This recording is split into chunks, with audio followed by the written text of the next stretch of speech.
So our final keynote speaker is DJ Patil. He's considered one of the most influential data scientists in the world. He even co-coined the term data scientist. He was the very first US chief data scientist and was responsible for actually introducing the role of chief data officer to a whole range of departments. In his own words, data scientist is the sexiest job of the 21st century.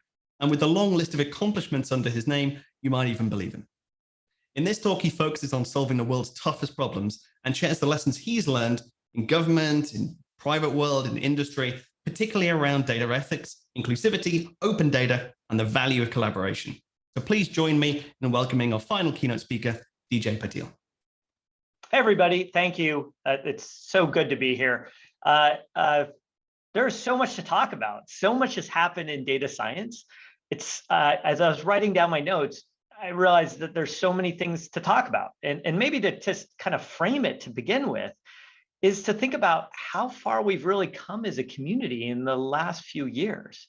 You know, just thinking about it, even over the last decade, how much technology has changed, how much has become possible thanks to so much innovation. You know, thinking about it in 2003, 2004, that's really when the Hadoop and MapReduce papers really came out. 2007 was only when the Dynamo papers came out.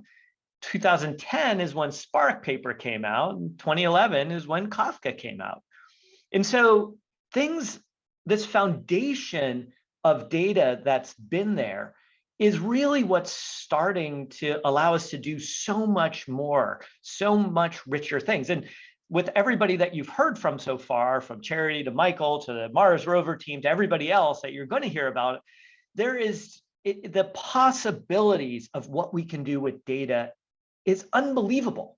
And so what I think is interesting is to think about also the people that are making this come alive. And that's the data scientists. And that growth of data scientists has been phenomenal. It's something that exceeded all of our imaginations. You know, we never thought that a bunch of us who were just interested in using data would not only have a thing that we'd call ourselves, but that we'd have real careers and foundations and so much more. Like, think about it right now. There are undergraduate programs. Maybe a number of you have already graduated from some of these programs. We have master's, PhD programs. We have people that are taking data science classes and developing curriculum that is building on top of frameworks that so much has been done before in both academia and industry, and it's all blending together. You know, we've had the first US chief data scientist, and I would happen to have that role, and we're expecting to have another one and many more going forward, and I'll talk a little bit more about that. Many of the states have a chief data scientist or chief data officer, as well as many cities, and we've seen how important they are. In particular, when I left federal service, there were more than 40 chief data officers or data scientists that were in place. Why? Because everyone began to see how important the role is to making government work, how to make life better for people. And it's not just the United States. This is an international movement. In fact, the UK has been on this for quite a while. France, Mexico, other countries have all adopted this paradigm of using data in novel ways to foster not only innovation, but to really figure out how you can get a leg up on providing better services. And because of all these efforts, in fact, it's law in the United States that every federal agency has to have a chief data officer or a chief data scientist. And in fact, they all get together pretty regularly in something what's called the Chief Data Council. And all those people meet to figure out how do we unlock data to make it even more effective. And so what I have to tell you, honestly, is the state of data science is strong and growing. The talent that is coming in to do this work, the talent, all of the people that are here gathered working on these kind of problems, it's global, it's highly motivated, it's deeply curious, it's passionate, and it's just frankly impressive, the work that's being done. So what do we need to do to massively extend the impact of data? I think all of us, when we think about it, what could we see happen with data versus what's happening? There is so much turf. There is so much opportunity ahead of us. And I think the question is what actually takes for us to unlock the potential. And I want to kind of talk about a few different aspects of what it's going to take to really make this happen for us as a community. And I think it really starts, for me at least, from the perspective of what I learned as chief data scientist for the US. And I was really fortunate to have that role. And I want to tell you about how did that role actually come about? And why did President Obama actually see this as such an important thing? And I think if any of you have read his memoirs or kind of paid attention to those things, what he talks about and what we saw develop was through his campaign, he started to see how technology was really about to transform everything. As they were trying to fundraise, they were using data in novel ways. They had some really great data scientists on the team, figuring out how to actually understand the electoral map, how to use it to create a groundswell that was deeply community-based. And he saw that power just of data just continuing to get stronger and stronger and stronger and unlock. And as that was happening, what he realized is, well, who's going to do this for the White House, for the presidency? Campaigns and the actual White House are, by design, supposed to be actually very independent of each other. They're not supposed to actually mix, because you don't want policy and politics to mix. It's actually a law in the United States called the Hatch Act. The problem that he saw was, how is the data going to be unlocked? How are we going to use it? And so as those discussions started to take place, the first two US chief technology officers, first Anish Chopra and then Todd Park, much of their focus with President Obama was to open up data, to realize that if you opened up data, innovation would be unlocked. A lot of that data that was first opened up was around healthcare data, figuring out how to actually take our health records at that time in 2008, they were mostly on paper, and then get them to be digital. And it's taken us more than a decade to get our electronic medical systems working and really powering the insights that we expect. And there are challenges in that. I don't want to just make it seem like it's all just roses. But the part of it is that what he saw was, we need somebody who's going to continue to unlock this. And so with President Obama and his staff, they created a new role. That role is a chief data scientist. And that role has a very specific mission. That mission is to responsibly unleash the power of data to benefit all Americans. And there's two parts of that statement that are very carefully chosen. That first part is responsibly, to responsibly unleash the power of data. And just because we can doesn't always mean we should. And we have seen a lot of the challenges, what happens when you don't think about the impacts of data.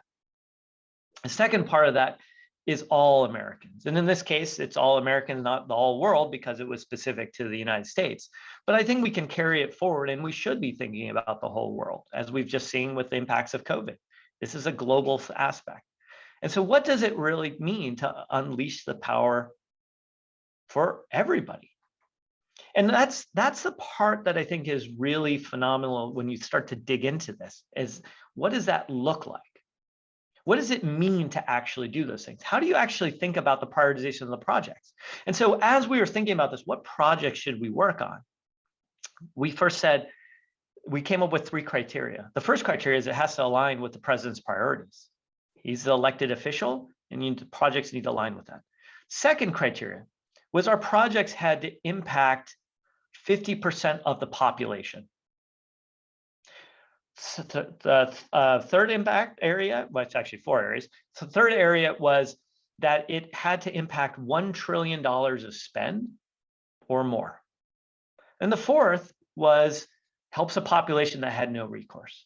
So what are things that are in that bucket? What are kind of problems in that? Well, one is criminal justice reform. Another is healthcare, cancer, rare diseases, other aspects, making sure our healthcare system works for us. Think about what we're seeing in COVID right now, with the incredible destruction this has wrought on our society in terms of not only lives lost, but the economic toll, kids not being able to get into school. These problems are effectively data problems. But I want to kind of start with it about one of the messages that I got, and it really hardened our framework and got our thinking really on the right set to actually ask ourselves what's the right kind of problems to work on. And it starts with this letter. And every day, President Obama would get 10 letters that he would read. And there were obviously many, many more of those letters. And those letters would often get routed directly to the people responsible for various areas. And so one day, I got a letter that was said, the president would like to know what you think. And so I want to read you this letter. And it starts with this. And this is a letter, by the way, I keep in my notebook at all times to keep me grounded on what to think about. It starts with, Dear Mr. President, on April 2nd, 2014, at age 36, I was diagnosed with stage 4 breast cancer with metastases in my liver, lungs, adrenal gland, spleen, ovaries, hip, spine, clavicle, ribs, and many other bones. Every oncologist told me and my husband to get my affairs in order. One oncologist said I would be in hospice within 3 months by June 2014. I am the kind of person your precision medicine initiative will be helping and saving, and I want to do whatever I can to help. I come from a middle-class family in Pittsburgh where my father, a proud Vietnam veteran, was a telephone lineman for 40 years, and my mother was a homemaker. I'm proud to have worked my way up to the vice president role at a publicly traded healthcare company. Ironically, I married a cancer biologist named Rod, who identified an oncogene for lung cancer while completing his postdoctoral work at the Mayo Clinic in Jacksonville, Florida. Despite both working in healthcare, we find ourselves at a loss for a long-term solution to my cancer. The average life expectancy for stage 4 breast cancer is 3 years. 3 years. I have so much more to give this world than 3 years would allow. Imagine the president gives you this letter. Chief of staff gives you the letter. The president wants an answer. What would you do? Think about it for a second. The United States is the country that decoded the human genome. It is the only country in the world that has sent some kind of probe to every planetary object in our solar system. We just landed another rover on the moon, or sorry, on Mars, and we now have a helicopter on Mars. It's phenomenal. And what would it look like to actually bring all of that power to help save Jennifer Bittner, the woman who wrote this letter? What would you do? Well, I'll tell you what we did. You know, think about what you would do if this was a national security crisis. There was a terrorist attack or something else. Everyone would get together in the Situation Room and you'd say, all hands on deck, and we need to take aggressive action. In fact, that's what we did. We got everyone together, and unbelievable scientists, all the technical people that you could think of that could help on this. We got everyone together and we said, what are we going to do for Jennifer Bittner? That is really how precision medicine came together. The idea that says the next radical breakthroughs in medicine are going to happen because of data science. Data science is what's going to unlock it. We have the wet lab. We have so much more. But what we haven't tapped into is using machine learning and AI and collecting data and opening it up and using it in so many ways to actually solve the problem for Jennifer Bittner.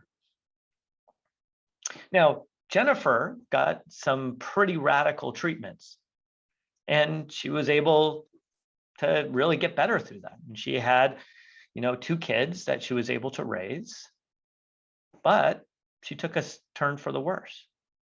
And when she took a turn for the worse, there was a question of how do you actually get through this data set to find new insights? And so the team put together at Vanderbilt, led by Matt Mike, put together this effort to really find new novel techniques. And that worked. It bought her a bunch of time to spend with her family. Unfortunately, Jennifer passed away on February 21st, 2020 at age 42. We bought her a lot of time. but could we do more? The answer is yes. The answer is absolutely yes. All of you have had somebody who's been touched by cancer, mental health issues, COVID, some kind of medical things. What would it look like if we took our skills and just super laser charged our focus on these efforts? What would happen? Think about the innovation. How many lives would be saved? The quality of life would be so much greater. And it's not just that area. Let me give you a complete different area. This is a project that we started to work on is around the killing of Michael Brown in Ferguson and asking what could we do? And so we got a bunch of technologists together, data scientists, civic activists, police chiefs, community organizers, and we put them in a room in the White House. And we kind of locked the door and said, don't come out until you got some ideas. And what's the most remarkable thing that came out of that was nobody even knew what was going on with the data because there was no data. Data wasn't even being collected or opened up. And so they committed to get together and say, what would it look like if we really opened up this data? And that started this idea of what became the Police Data Initiative. And that data, that project is still going on, and it opens up data. So you can compare how the San Jose Police Department compares to the LA Police Department, compares to the Chicago Police Department, that compares to some small town somewhere else in the country. And ask the fundamental questions are we doing okay? But here's the thing, here's an interesting thing that gets into the another nitty gritty of this. We took a team of data scientists, really led by the University of Chicago, and they took these data scientists and they literally embedded them in a team, in a police department in the South. And one of the things that they started to do is try to get their head around this idea of what creates the conditions for excessive use of force in policing. And could they understand something? Now, these data scientists, they did one of the best things possible. They shut up and listened. They didn't try to say, hey, look, like, here's all the cool stuff we can do. They listened. They tried to understand. They went on the ride-alongs. They spent a lot of time with the police. They spent a lot of time with the community to understand what was going on. Then as they did that, they started to do the classic feature set selection, looking at this data around excessive use of force, which is really tightly held data in that county. And they didn't want to release it, but now they had developed trust. Because trust fundamentally is consistency over time. And because they had broken the trust, they gave them unfettered access to this data. So when they did feature set selection, the first set of features were the obvious ones that were the problem. Or signs. Like, how can you tell if an officer is going to use excessive use of force? Well, it's the bad apples. The bad apples who have, a track record of accidents, a track record of complaints. And so those were obvious. And then they took that features, those that said, hey, which officers contribute to this? And then the chief was able to say, oh my gosh, those are the ones we need to take action. So you're able to go right away from data, insight to action. But something really interesting happens as you start to get into the next layer of the data. When you get into that next layer of data, you start to see a couple features emerge right in the middle. One of those features is that the officer has responded to a domestic violence incident where a child is present. The other one is the officers responded to at least one or more suicide calls. And think about what's happening in that moment. Because these data scientists, the thing that was most important for them is they had context. So they were able to identify the problem right away. Hopefully some of you are thinking, well, what could it be? And your brain is racing to understand what it is. Well, think about those two situations, domestic violence where a child is present or suicide. These are highly, highly emotionally charged environments. In the case of domestic violence, they're also very dangerous for the child, very dangerous for the officers. And the suicide, it's emotionally racking. What does dispatch do once you're finished there? Maybe you're not the person doing all the paperwork. They could tell you to get back out on the street. I can't imagine anybody who goes through one of those situations who doesn't need a little bit of time to decompress? And think about it for a second. Our dispatch systems don't take into account the kind of case you just were working on. Doesn't take into account the mental health issues that happen around these things. And so we put a person on the street, this officer's back on the street, they pull over somebody for maybe a broken taillight, maybe that person's a little flippant with them, maybe something happens, and they snap. Bad outcomes. What should have happened? Sees, hey, this smart dispatch system, this is not a good situation. Let's give the person a little bit of time off to breathe, to get back to their basic sense. It's stunning that we can design our machine learning AI technologies to get a pizza delivered to our place or any food item that we want within an hour. We can have all sorts of other amazing things take place, like how to get a package delivered in a day or 2 days. But we can't design a dispatch system that thinks and uses data? That's crazy. Now, why? Because people aren't thinking about that aspect. Let's take it a complete different direction, because one of the things that we're seeing is that you have to, by default, have all data that the government produces open and machine readable. And specifically, why is that important? You would have seen these issues so much faster in that policing example. You would also see a lot more progress early on in COVID. And you've heard from Charity Dean and Michael Lewis talk about some of the work. And I want to give you a little quick insight of some of the other aspects that happen. When we started working, Charity and I started working together on the California COVID response, one of the things that we realized is there were no good models. All the models were what you might consider academic toy models that were really excellent for research, but not designed for operational capacity. What do I mean by that? The models for California didn't take it, they thought of them all as California. They don't treat LA as different from San Francisco or Northern California or Central Valley. They don't think about people moving between them. There's no transport. And Justin Lessiter and his team out of Johns Hopkins, they had an amazing model that showed promise, but it was running under somebody's desk. It was not designed to run the thousands and thousands of scenarios. So there's no data that could be really used. And by the way, this is a time period where we had only a little bit of data out of China.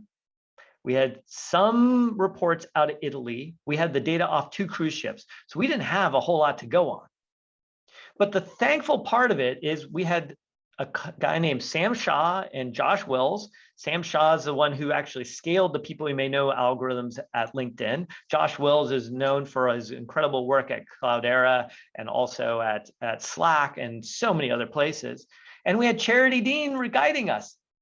And so as we worked through these things, in a span of literally days, Josh and Sam rewrote the algorithms, ported over this whole thing.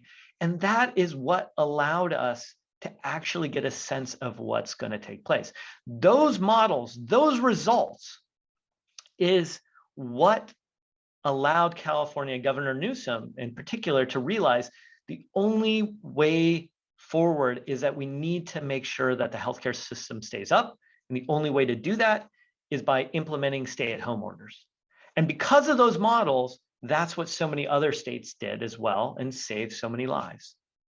The point I'm trying to make here with this and these stories is that a few data scientists with the ability to be in a room can change the trajectory of the world. It's not just them. The COVID tracking project shows the rise of the citizen scientists and the impact that can happen. They've had almost 2,500 volunteers, then worked just over a span of 11 months. 2,500 people offered to volunteer, 800 actually really contributed. They spent over 20,000 hours cleaning data and putting it together. People from the US Digital Response came together, made this happen. That's how the country was able to understand what's going on with COVID. My point is, many of you have the ability, actually all of you have the ability to do this. Some of you are already doing this. And what I would challenge you all is that how do we do more with our skills? How can we unleash the power of data to responsibly benefit everyone?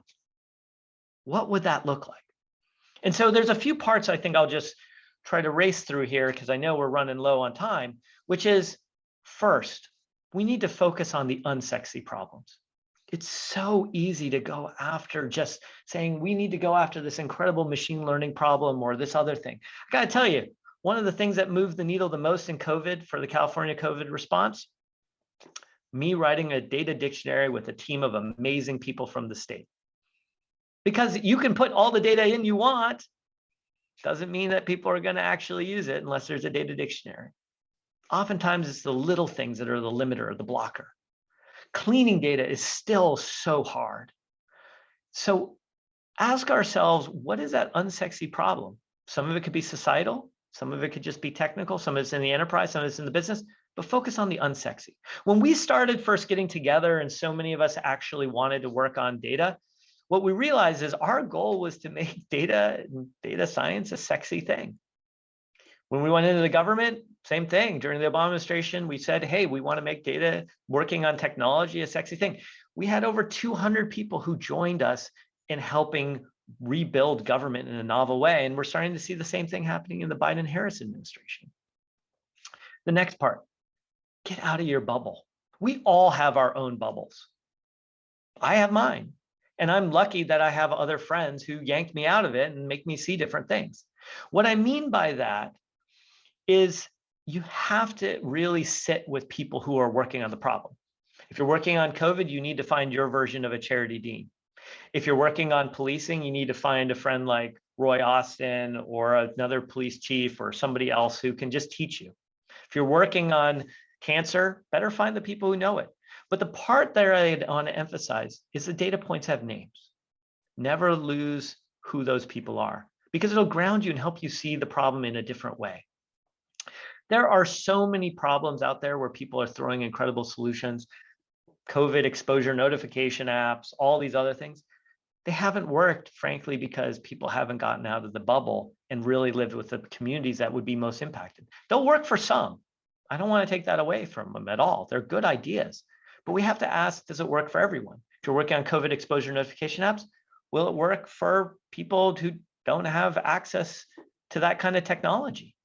Is it going to work for people who are afraid or live in multi-generational households who can't easily isolate themselves?